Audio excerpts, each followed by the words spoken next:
I've always had a problem with religion. And I was reading Thomas Paine the other day. He had a problem with religion. He was, I think Teddy Roosevelt called him a damnable atheist, and he really wasn't. He was the author of two revolutions, the French Revolution and American Revolution. He was a very wonderful man and a very bright human being, very misunderstood, died in obscurity. Looks like I'm going to die in obscurity by the looks of these crowds here. Broke too. But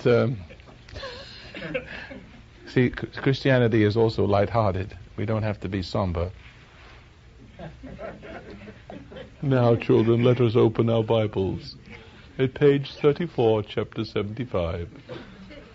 It's not the way I see religion, right? But Thomas Paine was, to me, a very fine person from his writings.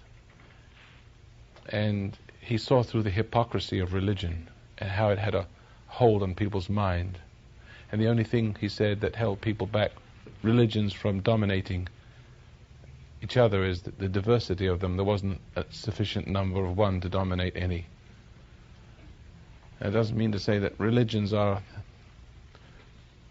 well, that we didn't have the democracy. We didn't have the democracy. He didn't have it then, and we don't have it now. The only thing that keeps people from each other's throats, there's too many different groups. None of them big enough to dominate the other.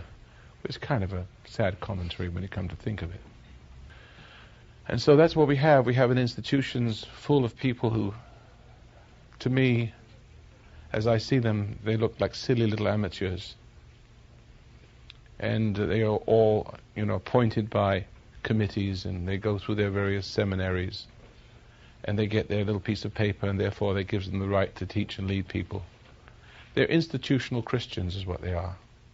You don't want to put me as your preacher, and this is your church, and therefore you belong to this church, therefore you're okay.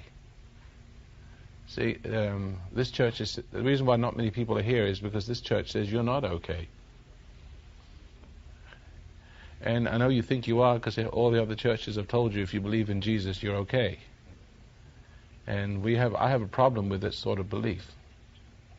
There's two ways you can believe. You can believe with your heart, with your subconscious, your animal mind, your suggestible mind. And then you can believe with your conscious mind, your spiritual mind, your soul. And they have two different belief systems. You see, and so you can be very gullible and believe anything that people say. And the Christians make fun of me when I talk about that, when I say, well, how do you know that Jesus Christ is the Son of God? And how do you know that He came to earth to lead us to perfection and to salvation from our imperfection? How do you know? Well, their preacher told them. But how do you know the preacher knows? See? How does the preacher get to know what he knows? Well, he read it in a book. Well, from that basis, you can put anything in a book, and anything could become religion, and that's not Christianity.